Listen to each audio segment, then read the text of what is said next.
Praise the Lord. ஆண்டவராக இயேசு கிறிஸ்துவின் நாமத்தினாலே இந்த நாளில் கர்த்தருடைய வார்த்தை பிலோமோனுக்கு எழுதின நிருபம் 1ஆம் அதிகாரம் 5வது வசனத்தை நான் வாசிக்கிறேன்.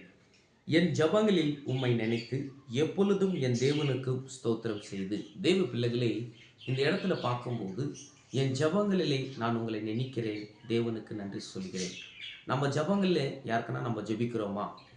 எந்த குடும்பத்துக்காக நம்ம ஜெபிக்கிறோமா? நம்ம குடும்பத்துக்காக ஃபஸ்ட்டு நம்ம ஜெபிக்கிறோம். நம்ம பிள்ளைகளுக்காக நம்ம ஜெபிக்கிறோம். நம்மளுடைய பாதுகாப்புக்காக நம்ம ஜெபிக்கிறோம். நல்லது இல்லைன்னு நான் சொல்லவே இல்லை.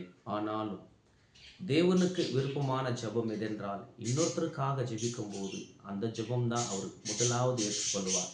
அந்த ஜெபத்துக்கு தான் பதில் கொடுப்பார். உன்னுடைய சிறையேற்பு மாற்றுவார். நீ உனக்காகவே ஜெபித்து கொண்டிருந்தால், உன்னுடைய காரியங்கள் மாற வேண்டும் என்று ஜெபித்து கொண்டிருந்தால், எப்போவுமே உன்னுடைய காரியங்கள் மாறப்போகிறதே இல்லை. இன்னொருத்தருக்காக ஜெபியுங்க. வாலிப பிள்ளைகளுக்காக கண்ணீரோடு ஜெபியுங்க. வாலிப பிள்ளைகள் இந்த நாட்களில் பார்க்கும்போது பாவத்துக்கு அடிமையாக இருக்கிறாங்க, போதைக்கு அடிமையாக இருக்கிறாங்க, காஞ்சாக்கு அடிமையாக இருக்கிறாங்க. அதன் மூலிமா அந்த குடும்பத்தில் சமாதானம் இல்லாத எத்தனை குடும்பங்கள் இந்த உலகத்தில் வாழ்ந்து கொண்டு இருக்கிறாங்க. அவங்களுக்காக யார் ஜெபிக்கிறாங்க? கண்டிப்பாக ரொம்ப குறைவையாக இருக்கிறாங்க. இந்த நாளில் இந்த வார்த்தை மூலிமா ஆண்டவர் நம்மளோட பேசி கொண்டு இருக்கிறார். கெட்டுப்போன ஆத்மாங்களுக்காக நம்ம ஜெபிக்க வேண்டிய ஒரு கடமை நம்ம மேல் விழுந்திருக்கிறது. நம்ம ஜெபித்தோம்னாக்கா கண்டிப்பாக ஒரு ஆத்மானா மனம் திரும்பும். இன்னைக்கு நம்ம ஜெபிக்கலாம். முதலாவது பாவத்தில் வாழ்ந்து கொண்டிருக்கிற வாலிப பிள்ளைங்களுக்காக ஜெபிக்கலாம்.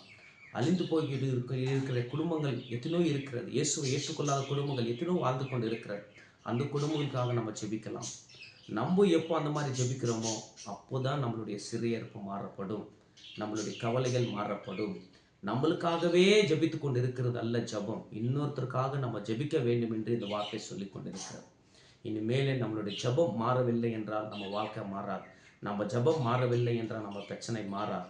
நம்ம ஜபம் ஆட்டோமேட்டிக்காக இன்னொருத்தருக்காக ஜெபிக்கிற பிள்ளைகளாக இருந்தால் ஆட்டோமேட்டிக்காக தேவன் நம்மளோட வாழ்க்கையில காரியங்கள் செய்ய அவர் வல்லவராக இருக்கிறார். கர்த்தர் இந்த வார்த்தை மூலியமா உங்களோட பேசினான்ற நான் விசுவாசிக்கிறேன்.